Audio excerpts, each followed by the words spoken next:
প্রিয় দর্শক শ্রোতা ভাই বোনেরা, আপনাদের সবাইকে আমাদের FQA ফেকি প্রশ্ন উত্তরের চ্যানেল ও মার্কাজুল উলুম ফাতোয়ার যে সেন্টার ঢাকার পক্ষ থেকে জানাচ্ছি শুভেচ্ছা।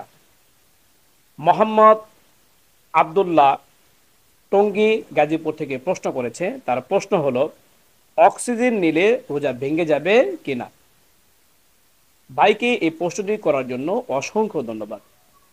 রোজা অবস্থায় কেউ যদি অক্সিজেন নেয় তাহলে রোজা ভঙ্গ হবে না, কেননা অক্সিজেন কোনো দেহবিষ্ট কোনো ওষুধ বা মেডিসিন নয় যা দেহের মধ্যে প্রবেশ করে পাকস্থলীতে পৌঁছে যায়। বরং অক্সিজেন হচ্ছে একটি হাওয়া বা বাতাস, আর বাতাস মুখ দিয়ে ভিতরে প্রবেশ করলে কোনো সমস্যা নেই, রোজার কোনো ক্ষয়ক্ষতি হবে না।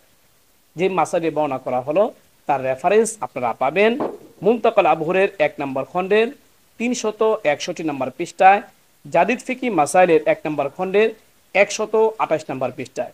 যে মাসাটি বর্ণনা করা হলো তার উপর আমাদের সবাইকে আমল করার তৌফিক দান করুক। ভালো লাগলে লাইক দিবেন, দিনই খাতিরে শেয়ার করবেন। তাছাড়া আপনার কোনো প্রশ্ন থাকলে আমাদের ভিডিওর কমেন্টে গিয়ে প্রশ্ন করতে পারেন। এর পাশাপাশি আমাদের একটি FQA ফেকি প্রশ্নোত্তর নামে ফেসবুক পেজ রয়েছে, সেই ফেসবুক পেজের কমেন্টে গিয়ে আপনারা প্রশ্ন করতে পারেন।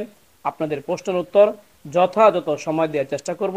ওমা তৌফিকি ইল্লা বিল্লাহ।